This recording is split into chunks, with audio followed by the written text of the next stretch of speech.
If someone walks into your life and asks you one of these 5 questions, run. Because they aren't just asking a question. They're testing your weakness. They aren't curious. They're calculating. And if you're not awake enough to recognize what's happening, you will be manipulated. You will be drained. And worst of all, you'll call it love or friendship or mentorship, but it's none of those things. It's a slow assassination of your confidence, your dreams, your destiny. So if someone ever asks you these 5 questions, listen carefully, because this isn't a game. It's survival. We live in a world filled with voices, friends, family, coworkers, influencers, but not every voice deserves access to your mind. And definitely not every question deserves an answer. Some questions are weapons, the kind that dig into your self-worth, your decisions, your beliefs, and slowly they twist you into someone you don't recognize, someone they can control. This speech isn't about paranoia. It's about awareness. It's about protecting the one thing that will carry you through your darkest days, your mind. So today we talk about the 5 questions toxic, manipulative, or insecure people ask, and why you should walk away the second you hear them. And as we go through each one, I'm going to show you how to respond, how to rebuild, and how to rise into a version of yourself that doesn't just survive, but dominates. Question 1, why do you even want to do that? At first, it sounds like a genuine inquiry, innocent, light, playful even. But beneath that surface, hidden behind the curve of a smirk or the tilt of an eyebrow, lurks something far more corrosive. It's not a question. It's a coded dismissal, a trap disguised as curiosity, a velvet-gloved punch to your purpose. Because when someone asks you, why do you even want to do that? What they're really saying is, I don't believe you're capable. And I want to see if you believe it too. It's not about understanding your dream. It's about destabilizing it. They're not trying to learn about your vision. They're hoping to shake it. And most dangerously, they want you to start second-guessing yourself, not because you lack conviction, but because they lack imagination. You see, to someone who's never stepped outside their comfort zone, your courage is confrontational. It threatens the very foundation of their passive existence. And rather than be inspired by your boldness, they'd rather see you shrink back down to their level, where the world is predictable and safety masquerades as wisdom. You mentioned starting a brand. They'll scoff and say, who'd even care about that? You say you want to study something new, they'll chuckle and ask. At your age, you whisper your goals hoping for support, and instead you're met with suspicion, not support, because in their mind, your growth means their irrelevance. Your progress shines a light on everything they've postponed, abandoned, or never dared to pursue. So instead of confronting their own reflection, they target your ambition. They'll wrap their doubt in sarcasm. They'll bury it in humor. They'll disguise it as playing devil's advocate. But make no mistake, what they're trying to do is cut the wings before you learn how to fly. This question, why would you even want that? It's not a doorway to dialogue. It's a wall of subtle resistance. And you don't climb walls by explaining your way over. You break through by becoming too undeniable to ignore. So what do? You say, because I don't need your imagination to stretch for mine to soar, because not everything I do has to make sense to someone who's never left the shore. Because I was built for more than surviving the opinions of people who stopped dreaming a long time ago. You don't explain your fire to someone afraid of heat. You don't justify your hunger to someone who's settled for scraps. And you never, ever hand your purpose over for approval like it's a permission slip. Your vision is yours. Your why is yours. And you don't owe anyone a reason for wanting more than just enough. So the next time they ask you, why do you even want to do that? Don't argue, don't defend, just build, just rise, just become so deeply aligned with your calling that their doubt fades into background noise, barely a whisper in the roar of your purpose. Because in the end, you don't need to win their understanding. You only need to keep walking toward the version of you that doesn't flinch when questioned, because it knows exactly who it is becoming. Question 2, who do you think you are? There it is, the dagger dressed as a question. At first glance, it may seem like a passing remark, some flippant throwaway said in frustration or jest, but beneath its surface lies one of the most venomous attacks you will ever face. This isn't just a challenge to your dream, it's a full frontal assault on your identity. Because make no mistake, this question doesn't come from strangers, it comes from the familiar. From those who watched you grow but never imagined you'd outgrow them, or from those who once stood beside you but now stand in your way. When someone looks you in the eye and says, "Who do you think you are?" they aren't requesting an introduction. They're declaring war. War on your confidence, war on your evolution, war on your belief that you are destined for more than what you've been handed. And the most dangerous part, this attack often comes masked as concern or dressed in sarcasm. You'll hear it in half laughs, subtle jabs, fake compliments wrapped in barbed wire. Look at you, trying to act like you're better than us. Since when did you become so special? You've changed, and yes, you have. That's the point. But understand this. The moment you decide to rise, you threaten every person who has made peace with sinking. The moment you choose growth, you expose those who chose comfort. And the moment you start owning your potential fully, unapologetically, you force the world around you to confront a terrifying possibility that they could have become more too, but didn't. So instead of facing their own neglect, they try to tear down your progress. They mock your ambition because it makes them feel small. They resent your focus because it reminds them of their own distractions. And they belittle your voice because deep down they're afraid people will actually start to listen. That question, "Who do you think you are?" isn't an interrogation, it's a confession. It's the subconscious cry of someone who gave up on themselves long before you even started. And instead of doing the hard work to reclaim their fire, they'd rather extinguish yours. But here's what you need to understand. You don't owe anyone a biography. You don't need to pull out a resume to validate your path. You don't need to shrink your light just to comfort the blind. Your existence is the answer. Your grind is the proof. Your results will say everything your words don't have to. So when they question your rise, don't argue.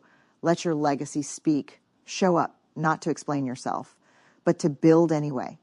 To keep pressing forward while their voices fade behind you like background noise in a stadium full of belief. Because there comes a moment, one defining, irreversible moment, where the world no longer asks, "Who do you think you are?" Instead, they whisper in awe, "That's who they are."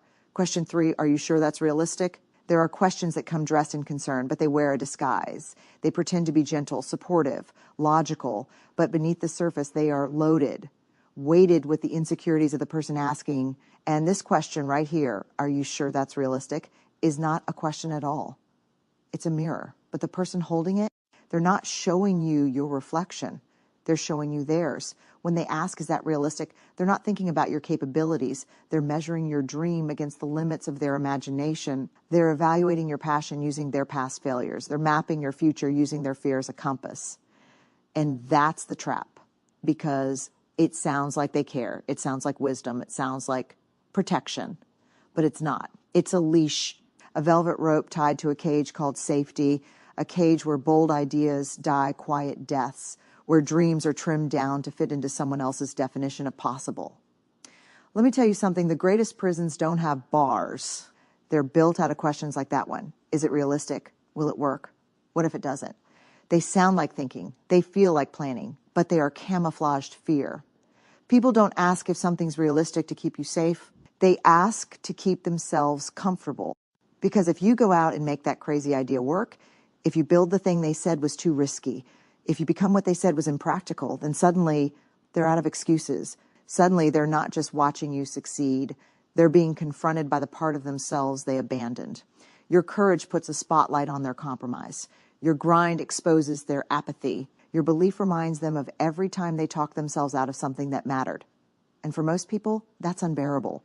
So they won't attack you directly. They won't say, "I'm scared you'll outgrow me," or they'll just call your dream unrealistic. Because it's easier to label something impossible than to admit they never tried. But here's the truth. The world will never shout from rooftops, "Everything great was unrealistic once."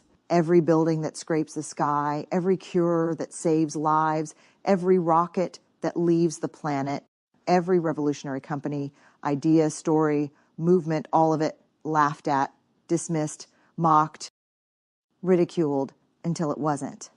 Until one person stopped asking for permission and started showing what was possible. Because realistic is not a fixed boundary. It's a moving target, pushed forward every time a visionary ignores the doubters and takes the first step anyway. You think Elon Musk waited for the world to approve Tesla before he built it? You think Oprah paused to check if her vision fit the mold of realism? You think Kobe Bryant asked if his work ethic was practical? No. They decided what was realistic by their actions. And so do you. So the next time someone leans in with that cautious tone, are you sure that's realistic? Smile. Because now you hear the truth behind the question. They're not asking about your plan. They're revealing the size of their vision. They're telling you, that scares me. They're telling you, I couldn't do that. They're telling you, I'd rather you stay small so I don't have to grow. And you don't shrink to soothe them. You don't downgrade your dream to protect their comfort. You say, maybe not in your world, but in mine, it's already real. And then you go build it. Question 4, what if you fail? This question may come softly, but make no mistake, it carries the weight of generational fear passed down like a family heirloom. It's not curiosity. It's not support. It's doubt wrapped in concern. What if you fail is rarely about your well-being. It's about their discomfort at watching someone dare to try. Because when you aim for something higher, when you take a risk, when you speak your dream out loud, you do something most people don't have the courage to do. You disrupt the silence of mediocrity. You shake the room just by believing in something more. And for people who've built their identity around playing it safe, that's threatening. So they throw this question at you like a warning flare. What if it doesn't work? What if it all falls apart? Or what if you look foolish? But here's what they'll never say out loud. What if you succeed and I don't? What if you rise and I stay behind? What if your courage forces me to face my own fear? You see, people aren't afraid of your failure. They're afraid of what your audacity exposes in them. Because if you fail, they get to stay comfortable. They get to say, see, that's why I never tried. Your crash gives them permission to coast. If you fly, if you make it, if you build something from nothing, then what's their excuse? So they ask, what if you fail? Hoping you'll freeze, hoping you'll second guess, hoping you'll sit back down where it's safe. But here's what they don't understand. Failure is not your enemy. Failure is your instructor. Failure is the forge that builds resilience, grit, wisdom. Every empire, every invention, every icon you admire was built on the back of mistakes, rejections, breakdowns, and setbacks. Failure is the universe checking your sincerity. It's asking, how bad do you want this? It's not failure that destroys people. It's the fear of it that keeps them in jobs they hate, relationships they've outgrown, and versions of themselves they no longer recognize. The ones who never try, they don't fail. But they also never live. So when someone asks, what if you fail? Look them in the eyes and say, then I'll learn, then I'll grow, then I'll rise with stronger bones and a sharper vision. And when I fall again, I'll rise again. Because I'm not here to avoid failure. I'm here to outlast it. You have to become the person who is not intimidated by the fall. Because falling is part of the climb. And here's the secret. No one tells you. The ones who make it are not the most talented, not the most educated, not the most connected. They're simply the ones who didn't stop when it hurt. The ones who heard, what if you fail? 100 times and answered, so what if I do? Because eventually when you keep standing back up, you stop being the one people pity and become the one people respect. You become the story they tell, the legend who fell 7 times and rose 8. Question 5, don't you think you're being selfish? The guilt weapon they use when they can no longer control you. There are questions that wound the body, and then there are questions that wound the soul. This is one of them, because it's not just a question, it's a verdict. Delivered without trial, without evidence, without mercy. When someone looks at you and says, don't you think you're being selfish? What they're really saying is, how dare you choose yourself over me? They frame it like a concern, but it's a collar, a leash, a last-ditch effort to make sure you stay small enough to fit inside their narrative of who you should be. And the truth is, this line of attack works. It works so well because many of us were raised on guilt. Raised in homes, cultures, and systems that taught us our value was measured by how much we gave and how little we asked for in return. So the moment we start doing things for ourselves, saying no to draining conversations and setting firm boundaries, investing in our goals and putting time into healing, building, creating, suddenly people call it selfish. But here's the paradox no one talks about. The same people who benefit from your generosity will be the first to resent your growth when it no longer serves them. They liked the version of you that said yes to everything, even when it hurt. They liked the version of you that apologized for having needs, for dreaming too loud, for taking up too much space. They liked you exhausted because exhaustion made you compliant. But the moment you start saying, I matter too, I deserve to breathe, I don't owe anyone access to me, you become dangerous, because now you're no longer living for their comfort. You're living for your calling. And that shift, it threatens them. It makes them uncomfortable, because they can no longer use your kindness as currency. They can no longer manipulate your guilt into obedience. So what do? They play their final card. They say, don't you think you're being selfish? And that one sentence carries the weight of every time you were taught that selflessness meant sacrifice, that love meant forgetting yourself, that being a good person meant being a quiet one. But let me tell you the truth they'll never admit. There is nothing noble about abandoning yourself for the sake of others' comfort. There is nothing admirable about being available to everyone except yourself. There is nothing honorable about suppressing your voice so that someone else can feel more secure in their limitations.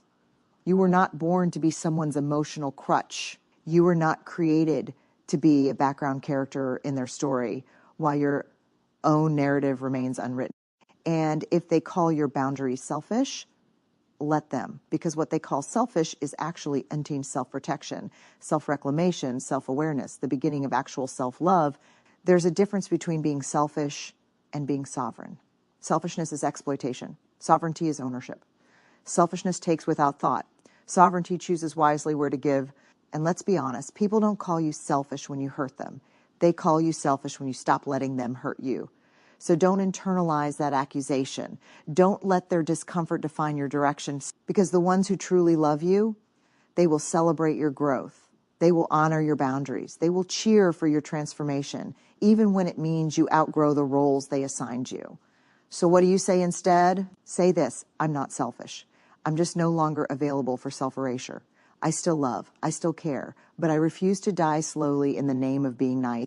I'm building something sacred now, and that requires space, solitude, and silence. Say this: I'm not abandoning others. I'm returning to myself. And if that makes you uncomfortable, maybe it's not me who's being selfish. You were never selfish for choosing peace. You were never selfish for healing the parts of yourself they learned to overlook. And you are not selfish now for finally putting your soul back at the center of your life. Every time you allow someone to ask these questions without resistance, you teach them how to treat you. You train them to doubt you. You give them permission to poison your path. So what do? You walk away, not because you're weak, but because you're finally strong enough to choose peace over approval. You walk away because you're not here to prove your dreams to doubters. And you're not here to shrink into comfort zones. You're not here to play small just to make others feel big. You're here to build, to evolve, to lead. You don't need an audience to start. You don't need cheerleaders to take the first step. Most people won't understand you because most people are still trying to understand themselves. Let them misunderstand you. Let them question you, because the truth is, the greatest battles are fought in silence. The greatest transformations happen in isolation.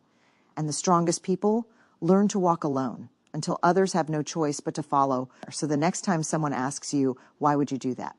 Who do you think you are? Is that even realistic? What if you fail? Don't you think you're being selfish? Smile, because now you see it. Now you know it. Now you're awake. These aren't questions. These are tests. And today you pass, not by answering, but by rising, walking, building, becoming.